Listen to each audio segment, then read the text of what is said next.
James Weller, Boxing Source here with another video, and this video here is to follow up on what has been happening between Tyson Fury and Deontay Wilder. You had Tyson Fury that won the rematch at the MGM Grand Garden Arena for the WBC and Ring Magazine heavyweight titles on February 22nd. Well, Deontay Wilder has exercised his right to a rematch with Tyson Fury, and they plan to have the third fight to take place on July 18th at the MGM Grand Garden Arena. This is according to Bob Arum, who told Boxing Scene that the third fight will be taking place. Like I said, it's tentative for July 18th at MGM Grand Garden Arena in Las Vegas. And this third fight will have a 60 to 40% per split in favor of Tyson Fury. Now, this is going to be pretty much a interesting bout, so to speak. The fight that happened on Saturday, February 22nd, was a definitive win by Tyson Fury, getting the stoppage win in the 7th round, knocking down Deontay Wilder multiple times over the course of the fight for him to get the win. We have spoken on the response by Deontay Wilder that he posted on social media, and he is prepared to activate this rematch clause. He did make those responses. You heard what he was saying, like, we ain't going nowhere. For the wars just begun. I will rise again. I am strong. I am a king. You can't take my pride. I am a warrior. I am a king that will never give up. I am a king that will fight to the death. And if anyone don't understand that, they don't understand what it is to go to war. They don't understand what it is to fight. But with, like I said, with him activating that rematch clause, they plan to have this fight on July 18th at the MGM Grand Garden Arena. That is over 3 months from now. Going through, the specifics of the second fight. Tyson Fury with a 7th round stoppage scored the first knockdown in the 3rd round. Almost scored a second knockdown in that 3rd round, but it was rules of slip. Did score a body punch knockdown in the 5th round. There was really nothing much that Deontay Wilder could do in order to get himself back into that particular fight.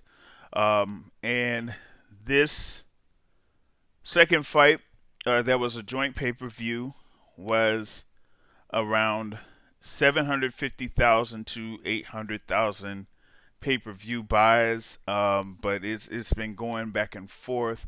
It said it was like around 850 to 875,000 pay-per-view buys. That was a couple of days ago. Those reports came out. Now we're seeing here on Boxing Scene, someone reporting that the rematch yielded 750,000 pay-per-view buys across Fox and ESPN, with the potential to reach 800,000 pay-per-view buys. There were multiple international networks that did cover the fight, so they got TV profits from that, I guess.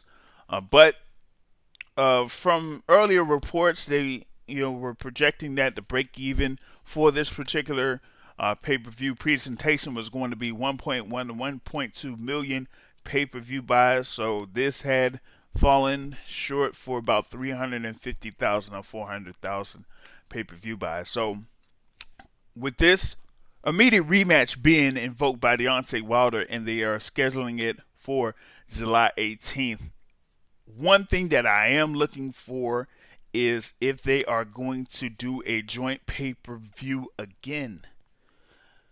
Because if that break-even point was 1.2 million pay-per-view buys, they lost a significant amount of money. And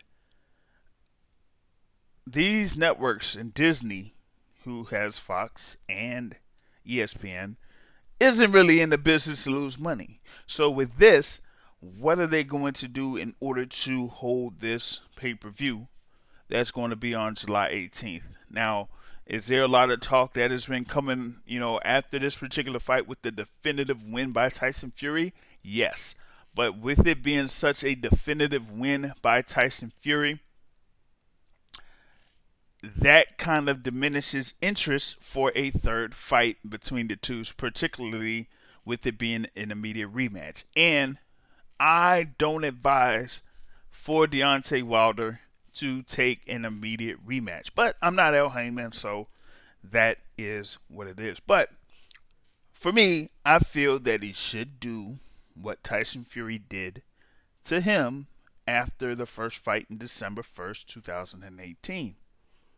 He should back out of the rematch, take a couple of fights, and then fight Tyson Fury in 2021. Don't go ahead and fight him immediately, because if he fights him immediately and he gets knocked out more definitively or gets stopped more definitively in that bout, then it may end up being the last bout of Deontay Wilder's career, because his overall value will drop significantly. The problem is, without this particular fight, there's only one other fight that would generate pretty much the same amount of money for Deontay Wilder, and that is Anthony Joshua. And he's not going to go ahead and take that fight. Now, I'll have a follow-up video in reference to that and why that is the case. But here, we see here that recent reports have stated that Deontay Wilder and Tyson Fury will have a third fight that is scheduled to take place on July 18th at the MGM Grand Garden Arena in Las Vegas. And we will look forward to more details on that. That's what I got so far. Be sure to subscribe to the Boxing Source here on YouTube and catch the podcast on Anchor.fm, on iTunes, Google Podcasts, or whatever your favorite podcast app is. It is live Sunday, 7:30 p.m. Eastern Time on Blog Talk Radio, but you could also catch the podcast when it's all said and done. On that note, folks, I'm out. Peace.